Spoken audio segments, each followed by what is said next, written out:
জানি না কোনোদিন কেদারনাথ যেতে পারবো কি না, তাই তোমাদেরকে শিলিগুড়িতে দেখিয়ে দিয়েছি এই একটা সুন্দর কেদারনাথ। হ্যাঁ, এবার আমাদের বিধান মার্কেটে বানিয়েছে কেদারনাথ, মানে গণেশ পূজার জন্য। তো দেখো গণপতি বাবাকে কী ভালো লাগছে, প্লাস ওর পিছনে ওর বাবা বসে আছে, আর আমার ছেলে ঘন্টা নিয়ে ব্যস্ত। বৃহস্পতিবারে গেছিলাম ঠাকুর দেখতে, কিন্তু এত ভিড় ছিল, তার জন্য ডিসাইড করেছি পরের দিন ফ্রাইডে আমরা দিনের বেলায় বেরোবো। ব্যাস কথা অনুযায়ী তাই করলাম, দিনের বেলা বেরোয় পড়লাম।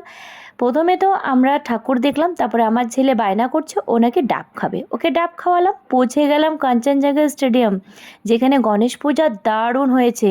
কদিন ধরে ব্লগে দেখে যাচ্ছি, অনেক ব্লগার কিন্তু দিয়ে যাচ্ছে, তাই ভাবলাম আমি কেন মিস করব।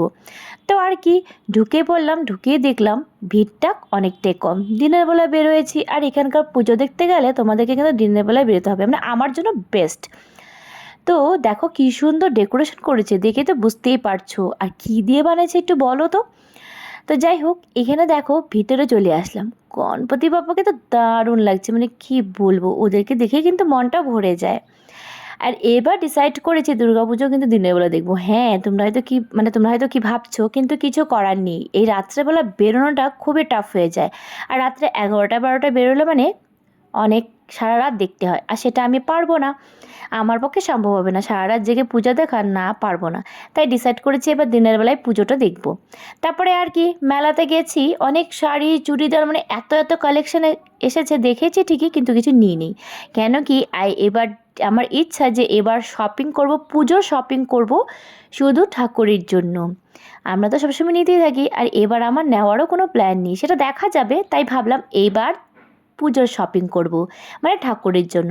তারপরে আর কি, পৌঁছে গেলাম মহাবিস্তান মার্কেটে। গিয়ে অনেক কালেকশন দেখেছি, দারুণ লেগেছে। দেখো এনেছি ঠাকুরের জন্য, যত সামনে রাধা অষ্টমী রবিবারে, তাই রাধার জন্য নীল পোশাক, আর গোপালের জন্য একটা খুব সুন্দর দারুণ ড্রেস, আর কৃষ্ণার জন্য ড্রেস এনেছি ধুতি।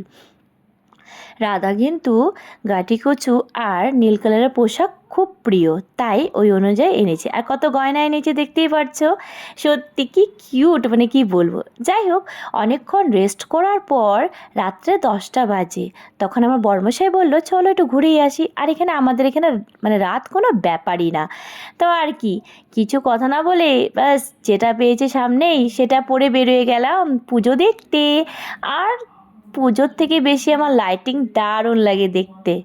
তো আর কি, জাস্ট আরেকটা গণেশ পুজো দেখলাম। দেখো এই হয়েছে গণপতি বাপ্পা, মুটুকটা দারুণ লাগছিল। তারপরে গণেশ পূজা তো মানে এখানে দুর্গা পুজোর মতন গণেশ পূজা হয়েছে এবার শিলিগুড়িতে, দারুণ ব্যাপার।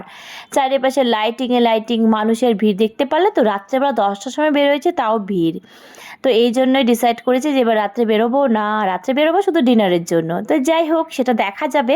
এখানে দেখো আরেকটা জায়গায় চলে আসলাম, যেখানে খুব সুন্দর ডেকোরেশন করেছে, আর গণপতি বাবাকে দারুণ লাগছে। আর আরেকটা গণপতি বাবা দেখতে এসেছে, যেখানে প্রচুর ভিড়, আর খুব সুন্দর করে কিন্তু সাজিয়েছে, কি কেমন লাগছে। আর দেখো গণেশ বাবা কোথায় বসেছে, দোলনায়, দারুণ। তারপরে যেতে যেতে রাস্তায় কিন্তু আরেকটা গণেশ পূজা হয়ে গেছে, মানে ভাবতে পারছো এবার কতটা গণেশ পূজা হয়েছে শিলিগুড়িতে। তারপরে আরেকটা দেখো কি সুন্দর লাগছে। তো এইভাবেই আমি আমার ফ্রাইডে দিনটা কাটালাম। কেমন হয়েছে অবশ্যই জানিও। বাই, আবার দেখা হবে তোমাদের সাথে।